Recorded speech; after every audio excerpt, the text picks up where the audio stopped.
The sweat of her body cooled beneath the sheets.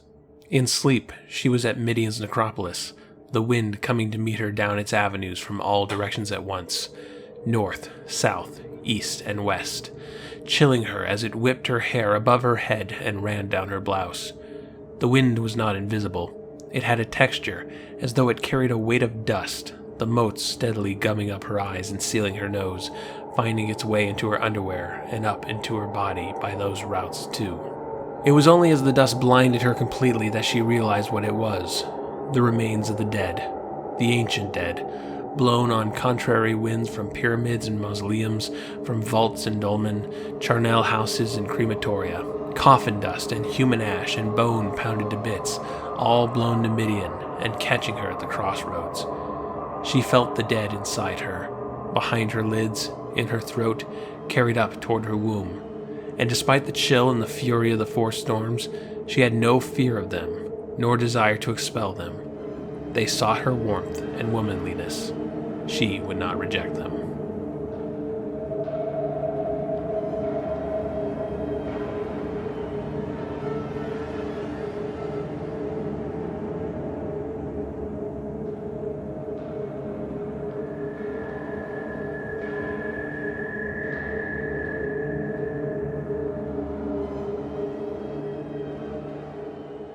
Why don't we have horror authors anymore? I mean, we do, but there was a time, mostly in the 1980s and a bit of the 1990s, when horror authors were major celebrities, household names that sold books on recognition alone. Stephen King, Anne Rice, Dean Koontz, R.L. Stine for the younger crowd. And they're all still pretty popular, they still write bestsellers, but there hasn't been a new voice elevated to that stature in over 2 decades. We no longer have horror rock stars enticing us with blood and monsters between the pages. But when we did, man, what a time. And for my money, the sexiest of those rock stars was and still is Clive Barker. And I do mean sexy, as what made Barker stand out from his rock star contemporaries was an embracement of sexual complexity and the breaking of modern cultural taboos. There are very few works of Barker's that don't have some kind of sexual underpinning, which extends itself into some truly unforgettable body horror. Barker's most famous work, The Hellbound Heart, and its film adaptation Hellraiser, is about finding the ultimate hedonistic high, the peaks of pain and pleasure all at once, and what kind of creature might a person become in such an environment. It was striking stuff, both horrific and shockingly honest about the complexities of sexual desires. Barker leaves you with strong images that you paw over on those restless nights when you have to be up at 6, but you wander half awake through the realms of blackbirds and monsters made of pure testosterone. Which, for many Barker fans, is what makes Cabal exceptional. Cabal is a story left intentionally vague, a book that focuses more on the emotional states of the characters than on any description of monstrous body horror or dark realms of pain and pleasure. It is incredibly quick-paced in its prose. You can get through its 210 pages in an evening if you wish, capping off with an open ending and many unanswered questions. A lot of people love this book, but there's been a lot of people who've expressed disappointment. They thought it lacked the goods. It lacked the money shot. There's a lot of monsters in Cabal, an entire civilization of monsters, and this is the most expressive the book gets in describing them and exploring their world. It seemed every other doorway led on to some fragment of the mysterious. Was it simply disgust that made her stomach flip, seeing the stigmatic in full flood, with sharp-toothed adherents sucking noisily at her wounds? Or excitement, confronting the legend of the vampire in the flesh? And what was she to make of the man whose body broke into burrs when she saw her watching? Or the dog-headed painter who turned from his fresco and beckoned her to join his apprentice mixing paint? Or the machine beasts running up the walls on caliper legs? After a dozen corridors, she no longer knew horror from fascination. Perhaps she'd never know. For comparison's sake, here's the introduction of the Cenobites in Barker's The Hellbound Heart. And then, light. It came from them, from the quartet of Cenobites who now, with the walls sealed behind them, occupied the room. A fitful phosphorescence, like the glow of deep-sea fishes. Blue, cold, charmless. It struck Frank that he had never once wondered what they would look like. His imagination, though fertile when it came to trickery and theft, was impoverished in other regards. The skill to picture these eminences was beyond him, so he not even tried. Why then was he so distressed to set eyes upon them? Was it the scars that covered every inch of their bodies, the flesh cosmetically punctured and sliced and infibulated, then dusted down with ash? Was it the smell of vanilla they brought with them, the sweetness of which did little to disguise the stench beneath? Or was it that as the light grew, and he scanned them more closely, he saw nothing of joy, or even humanity in their maimed faces, only desperation, and an appetite that made his bowels ache to be voided? Both scenes touch on some common ideas. They're both scenes about a character discovering a monstrous reality they had no real concept of before, and meeting them with a whiplash of fear and fascination. In The Hellbound Hark, Barker first paints them with a bit of a broader brush, touching on the shared characteristics of the Cenobites, their scarification, their shredded flesh. Later on, when characters interact with the Cenobites individually, more detailed descriptions are given, such as the female Cenobite, with the intricate crisscrossing tattoos with jeweled pins stuck in at the intersections. Yes, Pinhead was a woman in the book. The monsters in Cabal have much more visual variance, but are presented as vague ideas. Barker doesn't describe a vampire. He labels one of the creatures as the legend of the vampire and leaves it at that. The Cenobites have a tangible reality. The creatures of Cabal are walking totems, barely worth a quick sentence each.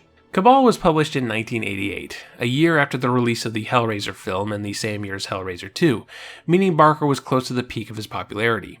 The year before, he had published Weave World, which is similar to Cabal in many respects. You have a man and a woman working together to try and stop the destruction of a sanctuary of supernatural beings, both stories where humans are the real monsters.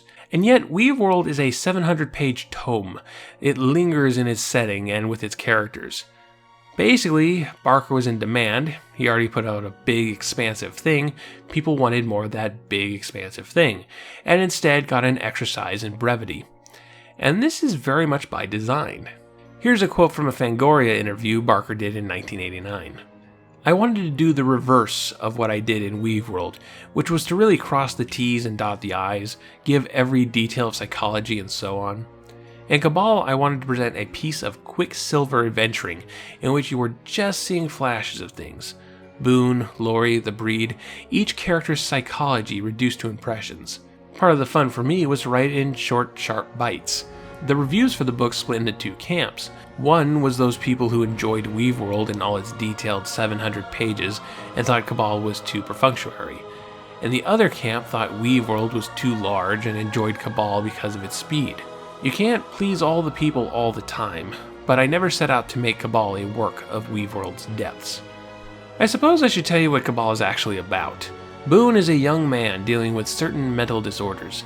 He's been in and out of psychiatric establishments, but slowly things seem to be getting on track for him.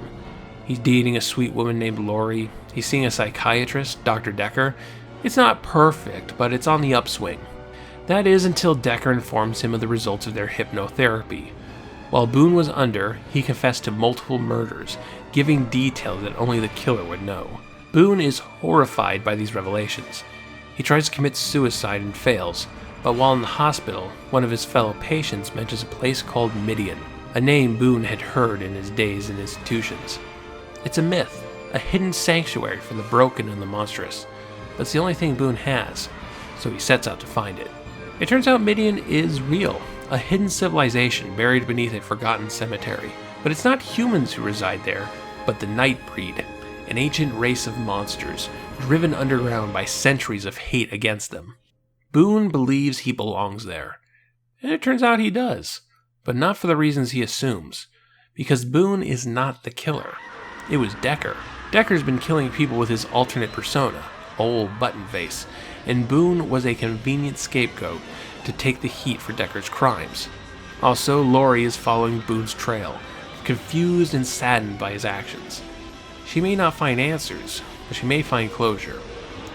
Characters slip into death, undeath, transform into beasts and idols, building up to a final confrontation between the Nightbreed and a group of hate-filled bigots made up of the local police force and a bunch of gun-toting rednecks, emblematic of conservative southern racism and, What?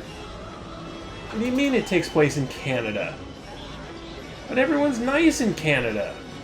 If this plot sounds familiar, then you've probably seen the film adaptation Nightbreed from 1990, which Clive Barker directed. Hopefully you saw the superior director's cut that came out a few years ago. The film's interesting. An off-kilter creature feature that doesn't really come together as a film, but its weirdness makes up for a lot. But is it weird enough? The film has a very different set of priorities just by the virtue of being a film. It's a visual medium. You can't really do descriptive vagueness.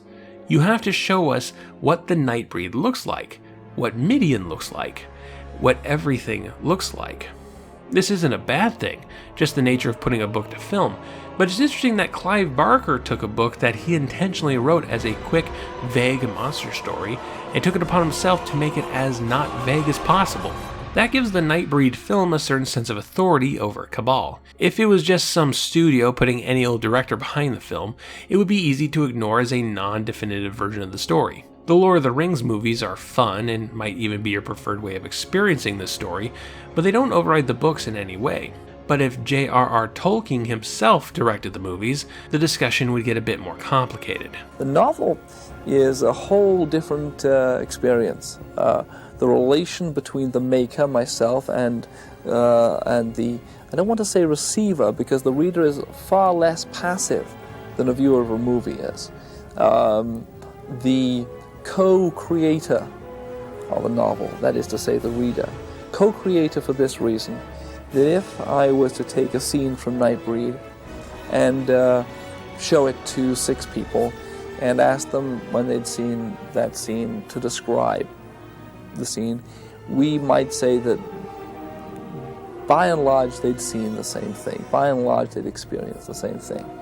I might then ask those same 6 people to read a scene from The Great and Secret Show, from the new novel, and describe to me what they'd experienced in the reading of that.